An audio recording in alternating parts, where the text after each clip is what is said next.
Desa Gondangsari adalah desa yang tampak biasa pada siang hari. Anak-anak berlarian di pematang sawah, petani sibuk menjemur padi, dan ayam-ayam berkeliaran bebas. Namun ketika matahari tenggelam, desa itu berubah. Udara menjadi lebih berat, dan angin membawa bisikan yang tak jelas asalnya.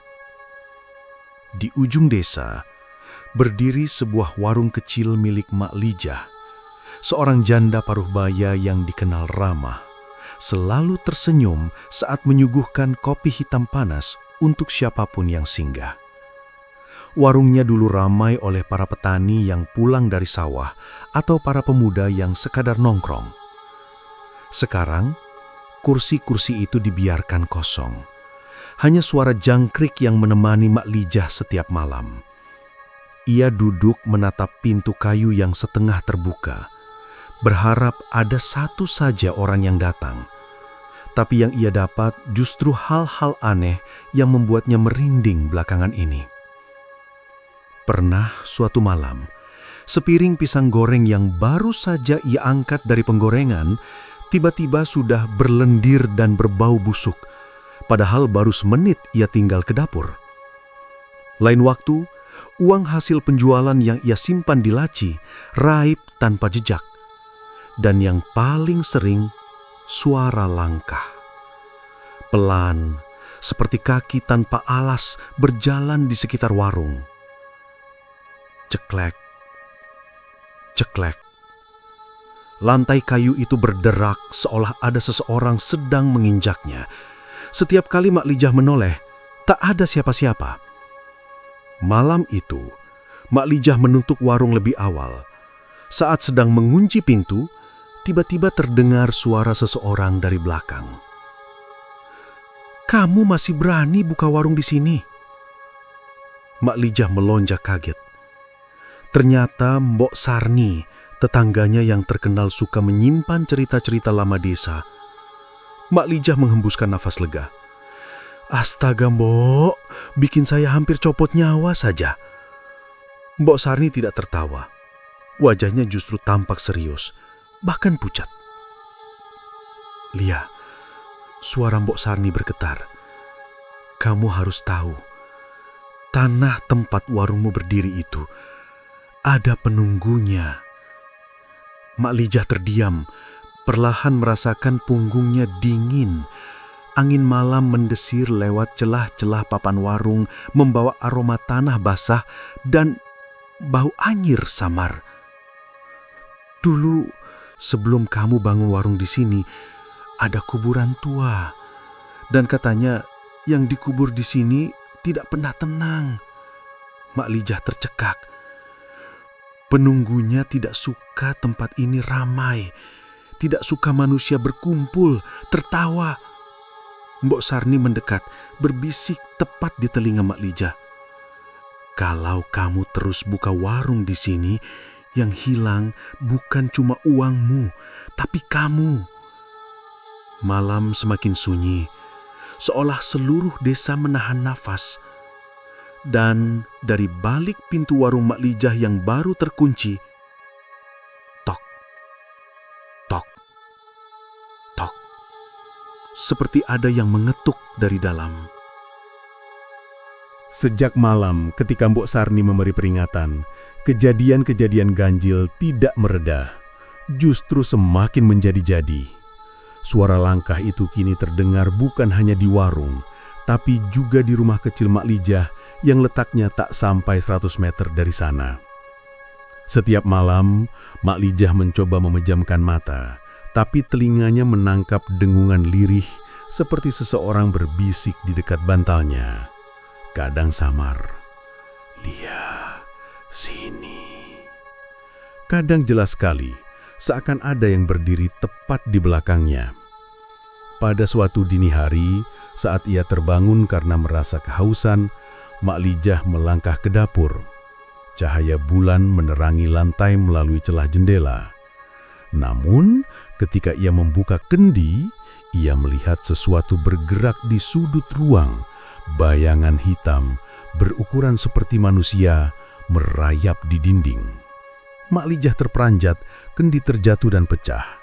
Bayangan itu menoleh, tidak memiliki wajah, hanya gelap pekat sebelum lenyap begitu saja.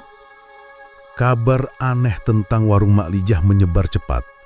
Dalam obrolan di pos ronda, di sawah hingga di pasar, nama Mak Lijah selalu disertai bisik-bisik. Warungnya wis ora resik. Katanya ada yang makan tapi wujudnya nggak kelihatan. Aku dengar ada suara ketawa di sana pas tengah malam. Pelanggan makin menjauh. Kursi-kursi warung yang dulu menjadi saksi ramai cangkrukan para pemuda kini berdebu. Dagangan Mak Lijah sering basi sebelum sempat dijual. Ia mulai merugi dan batinnya semakin tersiksa. Jika malam tiba, ia terbaring gelisah. Setiap kali mata hampir terpejam, suara tok tok tok datang dari arah dapur, lalu diikuti hembusan dingin tepat di tengkuknya. Mak Lijah mulai tampak lelah. Mata cekung, tubuhnya kurus dan wajahnya pucat seperti kurang darah. Suatu hari, Pak Liman, kepala dusun yang selama ini diam dan hanya mengamati, datang ke rumah Mak Lijah. Lelaki sepuh itu memijit jenggotnya, menatap Mak Lijah dengan prihatin. "Lia, aku tahu kamu perempuan kuat, tapi kalau begini terus kamu bisa celaka." Mak Lijah mengelah napas berat, suaranya lemah. "Apa aku harus tutup warung, Pak Liman?" Pak Liman menggeleng perlahan. "Belum tentu itu solusinya. Bisa jadi penunggunya justru makin marah kalau kamu mundur. Aku menyarankan kita panggil orang yang mengerti soal begini." Mak Lijah menyalan ludah. Takut namun juga putus asa. Orang pintar." Pak Liman mengangguk. "Namanya Mbah Karsa. Ia tidak tinggal di desa ini, tapi banyak yang bilang ia bisa berhadapan dengan makhluk tak kasat mata." Angin berhembus pelan melewati daun pintu, membawa aroma tanah yang basah dan suara lirih yang seolah mentertawai keputusan mereka. Mak Lijah merasakan bulu kuduknya berdiri, menandakan gangguan itu belum selesai, justru baru saja mulai. Malam itu, warung Mak Lijah kembali dibuka. Bukan untuk pelanggan, tetapi untuk sebuah ritual. Lampu minyak menyala redup, memantulkan bayangan-bayangan goyah di dinding kayu yang lembab.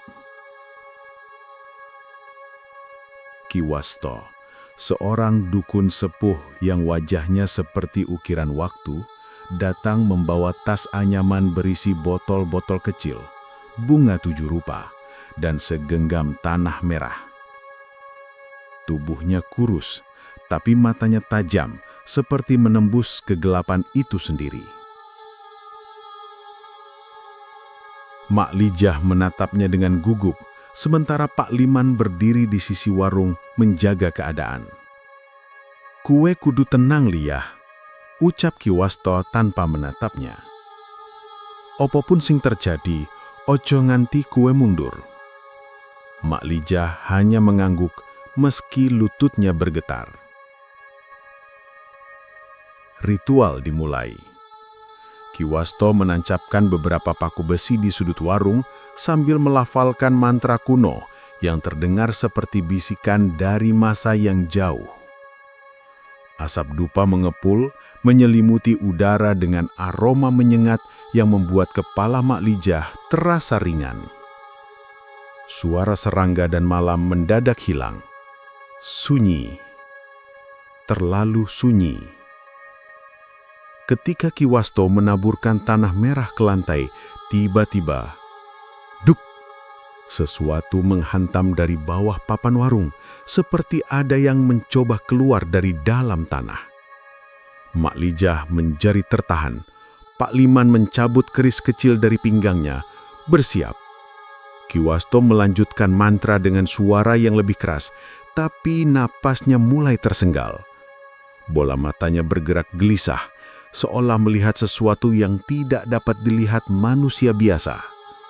Bayangan hitam melintas cepat di sudut ruangan, lalu terdengar suara kursi jatuh, sendok berjatuhan, dan jendela bergetar agresif. "Siapapun kau, pergilah!" teriak Kiwasto sambil mengayunkan kendi kecil berisi air doa ke arah kegelapan. Seketika, hawa warung menjadi jauh lebih berat, seperti ada ratusan mata mengintip dari kegelapan, mengintai, menunggu. Dan dari dalam tanah terdengar suara geraman rendah, bukan suara hewan, bukan pula manusia. Kiwasto terhuyung dan memegangi dadanya. "Iki, salah," gumamnya pelan, suara tercekak ketakutan. "Ini bukan roh penasaran biasa, bukan makhluk yang cuma marah karena terusik."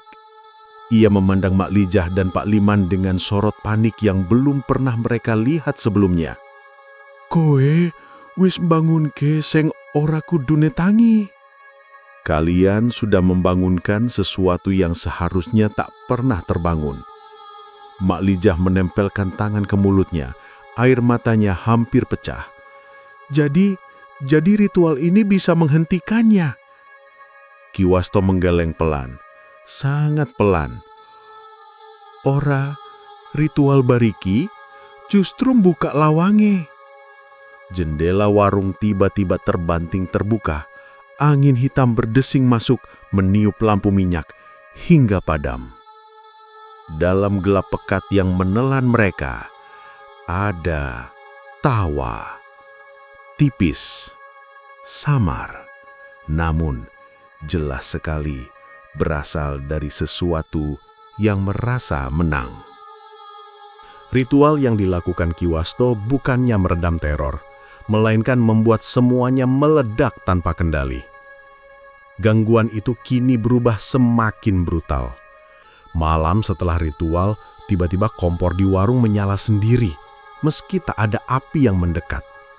Tumpukan piring bergetar, lalu jatuh berhamburan ke lantai, pecah berserakan. Suara langkah kini tak lagi pelan, melainkan berlari, berputar di sekitar warung seperti puluhan pasang kaki. Brak, brak, brak.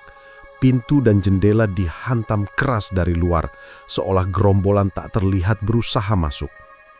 Mak Lijah hanya bisa menutup telinga, tubuhnya bergemetar di pojok ruangan.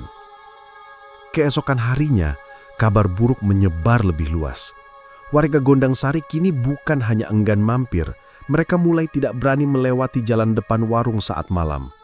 Bahkan yang sekedar lewat siang hari pun membuat mereka menunduk, mempercepat langkah, seolah takut ada sesuatu dari dalam yang akan menarik mereka.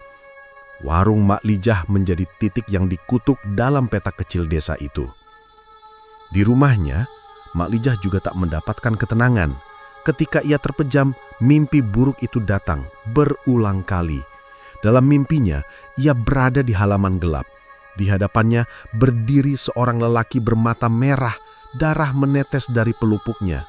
Di belakang lelaki itu, bayangan kecil bergerak cepat, menyeret tubuh-tubuh tanpa wajah seperti boneka.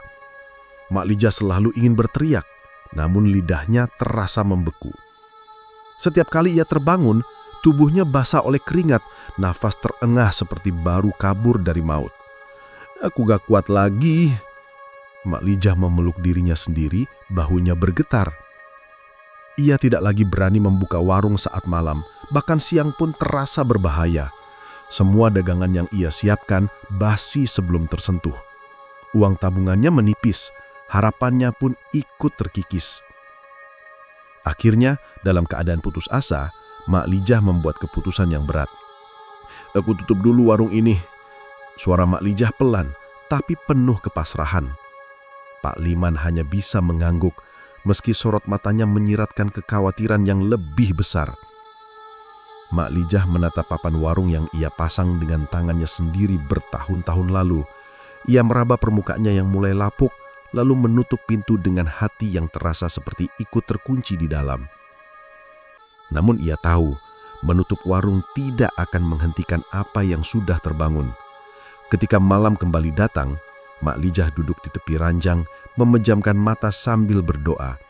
Tapi hatinya sudah tahu, ketakutan itu belum mencapai puncaknya. Yang paling mengerikan masih menunggu.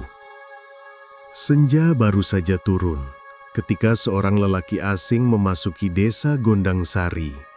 Ia mengenakan peci hitam rapi, wajahnya teduh dengan sorot mata yang tajam namun menenangkan. Namanya Zahri. Orang tak mengenal asal-usulnya, tapi penampilannya seperti seorang santri yang telah lama mengembara. Saat melewati depan warung Mak Lijah, langkahnya terhenti. Ia memejamkan mata, merasakan hembusan angin yang tiba-tiba dingin dan berat. Tangannya menyentuh dada, bibirnya berkomat kamit membaca satu ayat pelan. Ada sesuatu di sana. Sesuatu yang tak semestinya ada di tempat manusia berkumpul. Zahri lalu mendatangi rumah Mak Lijah dan disambut dengan wajah pucat yang menyeratkan kelelahan panjang.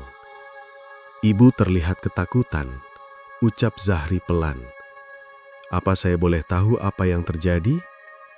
Mak Lijah sempat ragu, tapi firasatnya berkata lelaki ini berbeda. Ada ketenangan dalam cara ia menatap. Setelah mendengar semua cerita, Zahri menghela nafas panjang. "Yang mengganggumu bukan arwah orang mati, tapi jin. Jin yang jahil dan kini berubah menjadi jahat karena terus diberi ruang untuk menguasai." Mak Lijah menatapnya tak percaya. "Lalu, apa yang bisa kamu lakukan? Ritual kemarin malah bikin tambah parah." Zahri tersenyum tipis. "Saya tidak datang membawa kemenyan, tidak pula mantra. Saya hanya membawa zikir dan doa." Kalimat itu sederhana, namun seolah menyulut setitik harapan di hati Mak Lijah yang hampir padam. Malam itu, Zahri memutuskan berjaga di warung. Lampu minyak dinyalakan, meja-meja dirapikan lagi, meskipun tak ada pelanggan. Zahri duduk bersila di tengah ruangan, jari tangannya bergerak menggulir tasbih kayu. Ia mulai membaca ayat-ayat suci dengan suara yang rendah namun tegas. Awalnya, hanya keheningan yang membalas. Lalu, kerak! Salah satu papan lantai merekah seperti diinjak dari bawah. Dup! Dup! Suara hentakan keras, seolah makhluk tak kasat mata, sedang memukul-mukul lantai dengan marah.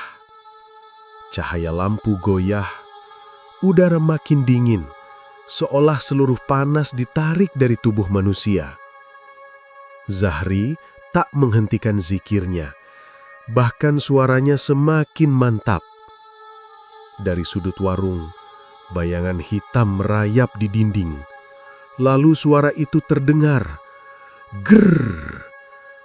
Suara geraman benci, seperti ada makhluk yang menatap Zahri dengan dendam. Zahri membuka mata. Tatapannya menantang kegelapan itu. "Keluar. Tempat ini bukan milikmu." Suara lain membalas, serak, berlapis, seperti banyak tenggorokan berbicara sekaligus. "Pergi!" Jendela terhempas buka, lampu hampir padam, dan hawa kian mengancam. Namun kali ini, ada seseorang yang tak gentar. Seseorang yang berdiri menghadapi yang tak tampak. Mak Lijah menatap dari kejauhan. Tubuhnya gemetar. Tapi, untuk pertama kalinya dalam waktu lama, ia merasa tidak sendirian. Beberapa malam setelah kedatangan Zahri, suasana di warung Mak Lijah memang terasa sedikit lebih tenang. Bayangan hitam tidak lagi muncul setiap saat, piring tidak berjatuhan, dan suara langkah mulai jarang terdengar. Namun ada sesuatu yang tertahan di udara, seperti badai yang menunggu saatnya meledak. Zahri tahu, jin itu belum pergi. Ia hanya sedang mengamati dan menunggu. Malam Jumat pun tiba. Sejak maghrib, angin bertiup kencang menerjang pepohonan di sekitar warung. Daun-daun beterbangan, tanah berputar seperti pusaran kecil. Lalu bau anyir menusuk hidung. Aroma darah bercampur tanah basah semakin pekat setiap detiknya. Mak Lijah bersembunyi di dalam rumah, berdoa tanpa henti. Sementara itu, Zahri telah bersiap di dalam warung. Lampu minyak menyala, Al-Quran terbuka di pangkuannya. Ketika jam menunjukkan tengah malam, terdengar suara seperti kuku besi menggores lantai. Srek, srek. Zahri mengangkat kepalanya. Bayangan hitam muncul lagi, bukan hanya satu, tapi banyak. Berjalan merayap di dinding seperti laba-laba besar. Suara tawa mulai terdengar. Pelan, kemudian semakin keras dan menyeringai.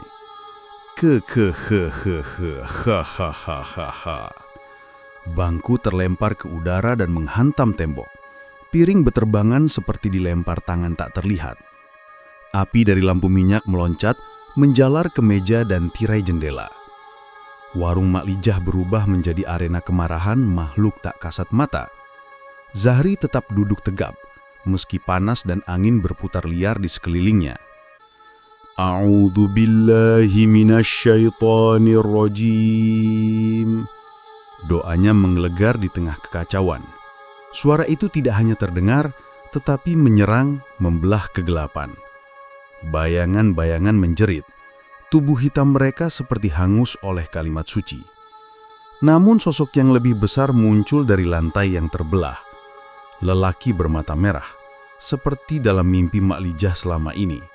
Matanya menyala marah. Nafasnya menghembuskan bau busuk yang membuat udara terasa menyesakan. Ini tempatku. Suara makhluk itu bergemuruh. Kalian manusia tidak punya hak mengusikku lagi. Zahri berdiri. Tasbih di tangannya memancarkan cahaya lembut. Tiap langkahnya menggetarkan lantai. Kau telah menyakiti manusia dan melanggar batas. Dengan izin Allah, aku akan mengusirmu. Makhluk itu melompat menerjang seperti kabut hitam yang hendak menelan cahaya. Zahri mengangkat tangan. Suara doanya meledak seperti petir. Allahu Akbar. Benturan dua kekuatan itu tak terlihat oleh mata manusia biasa. Namun seluruh warung bergetar, atap mendesing, tanah bergemuruh seperti menahan jeritan ribuan ruh. Pertarungan itu bukan sekedar antara dua sosok, melainkan antara iman dan kegelapan. Dan malam Jumat itu menjadi malam terpanjang di desa Gondang Sari. Benturan antara doa Zahri dan amarah makhluk itu mengguncang warung, membuat kaca jendela bergetar dan genteng jatuh satu persatu. Lelaki bermata merah semakin besar. Bayangannya menjulur ke setiap sudut warung seolah ingin menerkam apa saja yang berani melawannya. Dari celah pintu, warga yang ketakutan mulai berkumpul. Mereka tidak lagi berani mengabaikan apa yang selama ini dianggap hanya gosip. Pak Liman meneriakkan komando, "Semua warga, di halaman, kita ikut berzikir. Jangan biarkan Mak Lijah dan Zahri sendirian." Suara lantunan doa warga menggema di luar warung, walau terbata karena rasa takut yang menusuk.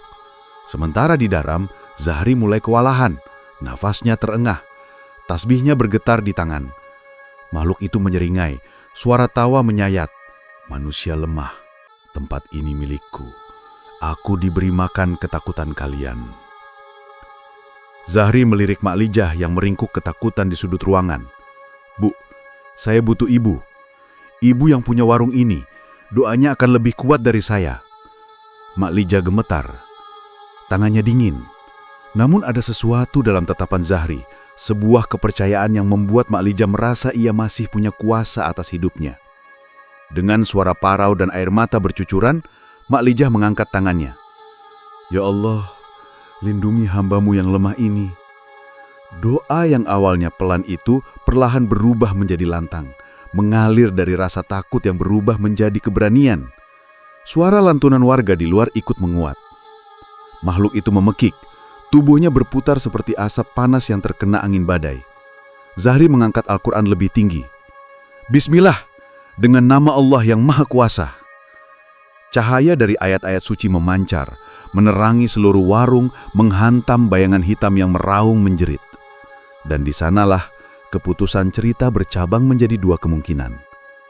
Jeritan makhluk itu menggema, lalu menghilang seketika seperti tertelan ke lubang gelap yang menutup rapat. Semua tenang. Warung kembali seperti biasa, meski beberapa papan lantainya retak dan bau hangus masih tersisa. Zahris tersenyum pada Mak Lijah dan warga. Selama doa tetap terjaga, mereka tak akan berani kembali. Beberapa minggu kemudian, warung Mak Lijah kembali ramai. Tawa pelanggan terdengar lagi. Namun setiap larut malam, kadang Mak Lijah masih mencium bau anyir samar. Seolah ada yang tetap mengawasi. Menunggu kesempatan kedua. Warung hidup, namun misteri tetap mengintai.